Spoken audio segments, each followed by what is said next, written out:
नमस्कार, आप देख रहे हैं प्रधान टीवी न्यूज।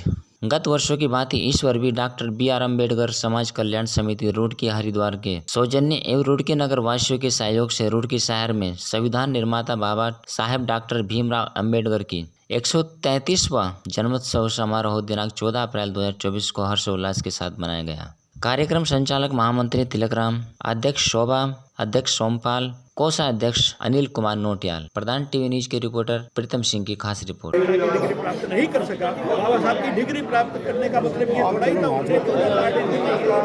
मिस्टर एटली ने कहा था कि मैं तुम्हें आप भारत का गवर्नर जनरल नियुक्त करता भेजता हूँ और भारत का गवर्नर जनरल ही उस समय होता था। लेकिन उन्होंने कहा नहीं, भारत का गवर्नर जनरल बनने के लिए यहाँ नहीं आया था, मैं यहाँ पढ़ने के लिए आया था, उन 85% दलितों को आज़ाद करने के लिए पढ़ने आया था। ये बाबा साहब का उद्देश्य था। नहीं तो कौन आदमी चाहता उसने अपने पूरे इस परिवार का बलिदान दिया, अपना सारा जीवन उसने दिया। 8 उसके सदस्य थे जिनमें से न्यूटन ने इस्तीफा दे दिया था। एंकर, खेतान, एंकर, खेतान और इन सब लोगों ने 2 पाकिस्तान में चले गए बंटवारे में, एक ही अमेरिका चला गया था और उसने इस्तीफा दे दिया था। 2 मर गए थे। अंत में बाबा साहब अकेले रहे।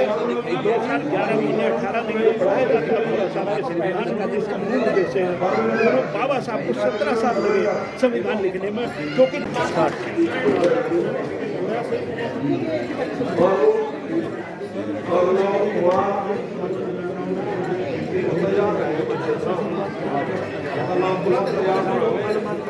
संदेश है कि समाज में जागृति मिलती है और अपने समाज को आगे बढ़ाने का काम करते हैं। कहीं कोई समाज को कोई मदद करते हैं, क्योंकि समाज के बहुत सारे लोग जुड़े हुए इस समिति से और प्रयास कर रहे हैं कि हमारा कोई एक जैसे बच्चों को शिक्षा देने का एक भवन बने और उस हम फ्री शिक्षा दें।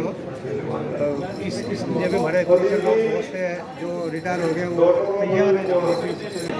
पूरे हिंदुस्तान के नेता हैं। उन्होंने जो संविधान लिखा है वो पूरे भारत के लिए लिखा है। अकेले अनुसूचित जाति के लिए नहीं लिखा है, अकेली किसी जाति के लिए नहीं लिखा है। उन्होंने संविधान लिखा है, पूरे भारत के लिए लिखा है। और हम चाहते हैं हम लोगों को सम्मान मिले। आरक्षण से मतलब हमारे पैसे से नहीं है कि भाई हमें नौकरी दे दो, हमें पैसा दे दो, नहीं। आरक्षण हमारा बाबा साहब ने जब तक रखा था, जब तक समाज में हमारा बराबर सम्मान न हो। सभी जातियाँ, भाई एक हमारा आदमी पीछे बैठा है, हमारा MP है, MLA है, डॉक्टर है, IAS है, PCS है, उसकी वही छुआछूत और वही अस्पृश्यता उसके साथ है जो नीचे के समाज में है। उस लेवल पर उसकी वही। सर, एक सवाल है। एक कहावत है, बाबा साहब ने कहा था, शिक्षा शेरनी का वो दूध है, जो पिएगा वो दहाड़ेगा।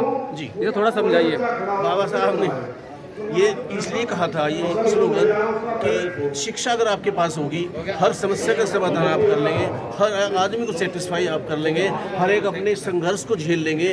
तो शेरनी का दूध इसलिए कहा था कि जो शेरनी का दूध है, शेर का बच्चा ही पिएगा, तभी तो दहाड़ेगा वो, तभी तो अपनी बात कह पाएगा। अगर वो शिक्षित है, अगर